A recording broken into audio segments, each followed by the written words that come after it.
Bonjour, bienvenue dans cet autre numéro de Greta Africa.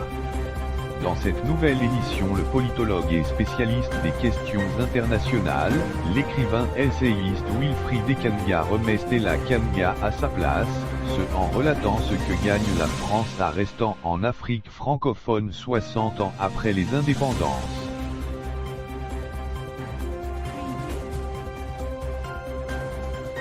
Je suis pour la recolonisation de l'Afrique. Pour la recolonisation de l'Afrique. Oui. Sujet délicat, non? Oui, bien sûr. Beaucoup de gens me diront ça, oui, crime contre l'humanité. Non, tout ça, c'est des grands mots, c'est des grandes théories. Écoutez, moi, personnellement, bien évidemment, un Français d'ici qui connaît comment la colonisation s'est passée va dire que nous, on n'a aucun intérêt, on veut pas retourner en Afrique parce que ça nous a quand même coûté plus que ça nous a apporté, il faut le dire. Ceux qui sont dans l'ignorance, qui ont décidé de s'enfermer dans des théories de propagande par la gauche, ils disent que oui, la France s'est fait du blé, la France a fait ci, mais là, non, pas du tout.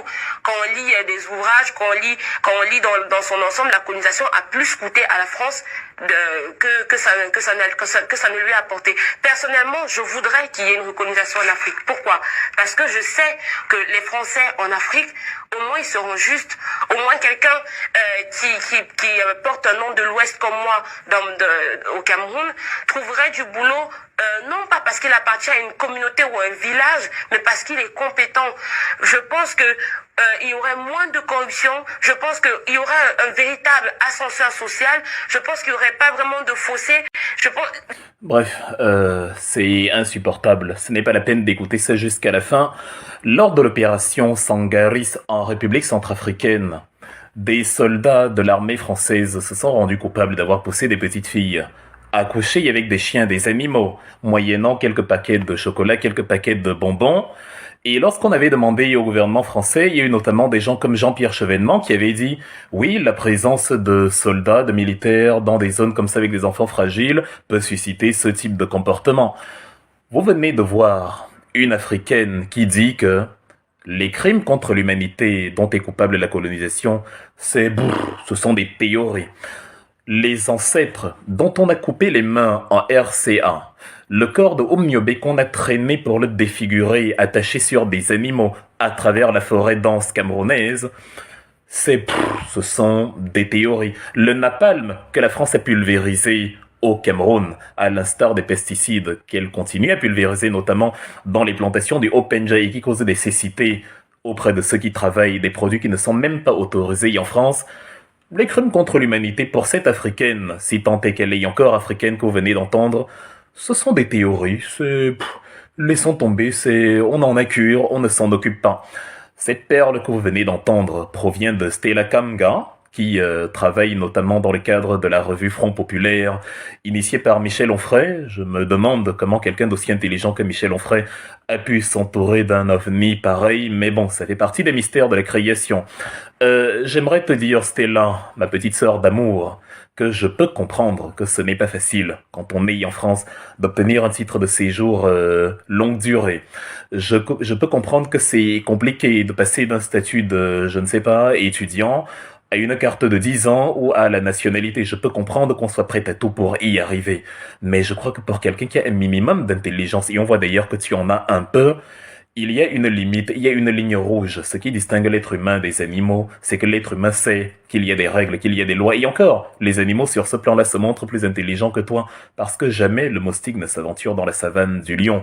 Le moustique, il est avec vous, dans la chambre, dans les zones marécageuses. Il ne va pas là où il ne joue pas à des jeux qui ne sont pas les siens.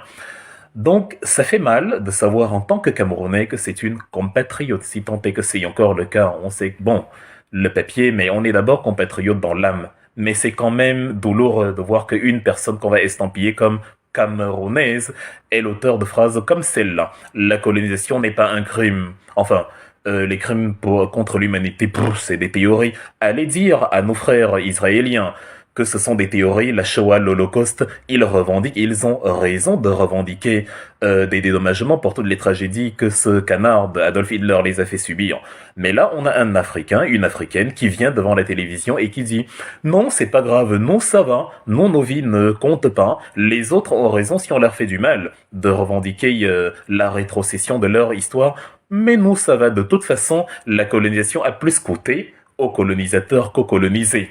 Donc, tu es en train de nous dire que la France a tellement souffert en colonisant l'Algérie qu'elle a obligé les Algériens à accepter la colonisation. La guerre d'Algérie démarre en 1954. Elle va aller jusqu'en 1962 aux accords d'Évian de 18 mars, où l'Algérie, avec le groupe de Ben Bella, Houari Boumedienne et consorts décide, de dire non à la France et où l'Algérie accède à l'indépendance. Et je te signale qu'à l'époque, elle était sous le franc CFA et elle a décidé de partir l'année suivante avec Ben Bella en 63. Donc tu es en train de me dire que la France souffrait tellement d'être présente en Algérie qu'elle a voulu continuer de souffrir alors que les Algériens étaient en train de lui dire « va-t'en ». Tu es en train de nous dire que la guerre du Vietnam, qui se passe dans la même période où la France se fait botter les fesses à la bataille de Dien Bien Phu en 1954, où elle se fait suppléer par les Américains, la France avait tellement de problèmes, ça lui coûtait tellement et elle est tellement sadique que, au lieu de retourner en France et d'être tranquille, elle a préféré continuer à souffrir pour coloniser les Vietnamiens. Donc ça me coûte beaucoup de t'aider. Tu me dis, tu ne veux plus de mon aide, mais je continue de t'aider de force pour me plaindre après que ça m'a tellement coûté que, mais vraiment, c'est une chance que la colonisation se soit arrêtée, si tant est qu'elle s'est arrêtée. Tu es en train de me dire que dans le cas du Mali, actuellement, là, tu vois, Assimi Goïta est en train de dire à la France, mais partez de chez nous. Ils ont dit à l'armée douanaise, mais partez de chez nous. Nous ne voulons pas d'une armée d'occupation. Nous ne voulons pas de la continuation de l'impérialisme. Ce que Thomas Sankara disait, le néocolonialisme à bas. Tout le monde, à commencer par Jean-Yves Le Drian, le ministre des Affaires étrangères en France, se ligue contre ce qu'ils appellent la junte au pouvoir au Mali en disant Assimi Goïta, c'est un pervers politique qui veut assujettir le Mali, qui n'aime pas le Mali et qui veut chasser la France alors que nous avons des accords de coopération. Soyons logiques un tant soit peu. Tu es sur le territoire malien, tu as perdu des militaires. D'ailleurs, même dans la région de Waïgouya, dans les Yatenga, au Burkina Faso, il y a 2 semaines, 4 soldats français ont été gravement blessés lors d'une opération.